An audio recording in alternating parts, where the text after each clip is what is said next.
Sanj, Pradeep's evil computer genius big brother, and Mark, my evil scientist big brother, had gone off together, leaving us with Sammy.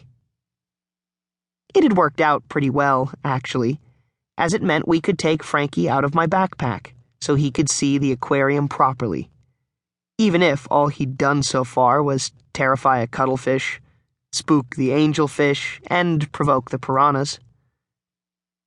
All Pradeep and I really wanted to see was the amazing Antonio anyway. For an octopus, he has a pretty impressive record for making psychic predictions.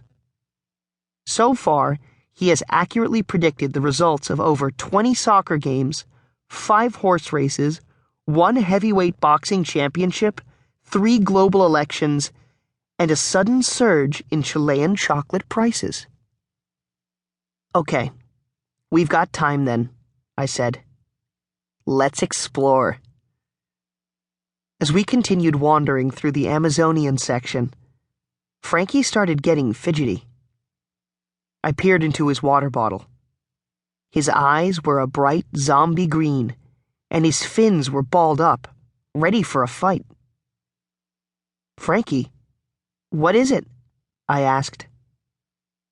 Frankie pointed to a door labeled "Staff Only," just beyond the piranha tank. It was open a crack, and there was a puddle of water on the floor. We could see what looked like tiny, wet paw prints trailing from the puddle. "Mess!" Sammy cried, shark-toddling toward the water. Just as we were heading over to investigate, a silver-haired janitor with a square jaw and a scar across one cheek came out of the staff-only door. As well as his city aquarium janitor coat, he wore a black bowler hat and carried a tightly rolled umbrella. He looked around, then pressed a button on the side of his umbrella. It instantly lengthened, and a mop head popped out of the bottom. He quickly mopped up all the evidence, then pressed the button again, and the mop disappeared back into the umbrella. He tipped back his hat and gave us a look that said, "There's nothing to see here. Move along." Grown-up looks are usually really hard to read, but this was pretty clear. We grabbed Sammy and walked back toward the other fish tanks. "Did you see that janitor's cool umbrella?" I asked Pradeep. "Yes, and did you see the way he mopped up all the paw prints before we could investigate them?" Pradeep whispered back. "Maybe he's just really tidy," I suggested. "Or maybe he's covering something up," Pradeep added. Whatever it is, Frankie's eyes are still glowing zombie green, which means there's something fishy going on, I said. "I think we should keep an eye on that janitor."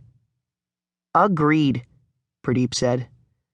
"There's something just not very janitor-y about him." We were walking past a huge tank of tropical fish when we spotted Sanj and Mark. "Get back," I whispered. "Evil big brothers dead ahead." We all ducked behind the tank. "Do you think they could have had something to do with that puddle?" whispered Pradeep. "Let's follow them and find out," I replied. We crept along the side of the tropical fish tank, but when we got to the corner, Mark and Sanj were gone.